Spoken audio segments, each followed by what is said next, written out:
19 February 1630 सह्याद्रीच्या कुशीत वसलेल्या शिवनेरी किल्ल्यावर एक तेजस्वी बालक जन्माला आलं. ते बालक पुढे संपूर्ण भारताच्या इतिहासाला नवं वळण देणार होतं. ते नाव होतं छत्रपती शिवाजी महाराज.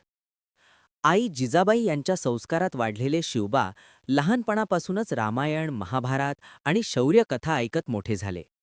त्यांच्या मनात एकच स्वप्न होतं, स्वराज्य.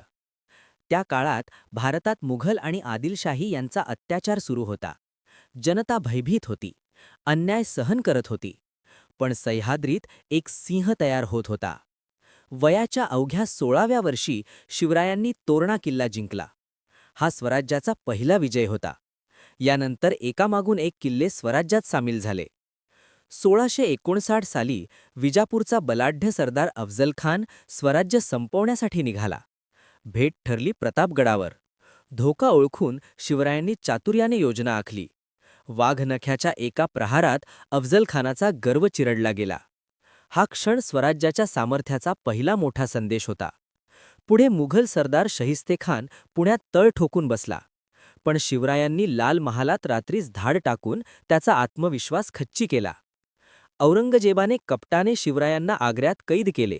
सगळ्यांना वाटलं आता शिवाजी संपले. पण सिंह कधी कैदेत राहत नाही. चातुर्य आणि धैर्याच्या जोरावर त्यांनी आग्र्यातून सुटका केली. 6 जून 1674 रायगड किल्ल्यावर शिवाजी महाराजांचा भव्य राज्याभिषेक झाला.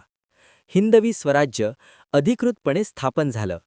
शिवराय फक्त योद्धा नव्हते, ते उत्तम प्रशासक होते. त्यांनी शिस्तबद्ध आरमार उभारलं, न्यायव्यवस्था मजबूत केली आणि स्त्रियांचा सन्मान जपला. 3 एप्रिल 1680 शिवरायांनी देह ठेवला. पण त्यांची प्रेरणा आजही प्रत्येक मराठी मनात जिवंत आहे. शिवराय म्हणजे धैर्य. शिवराय म्हणजे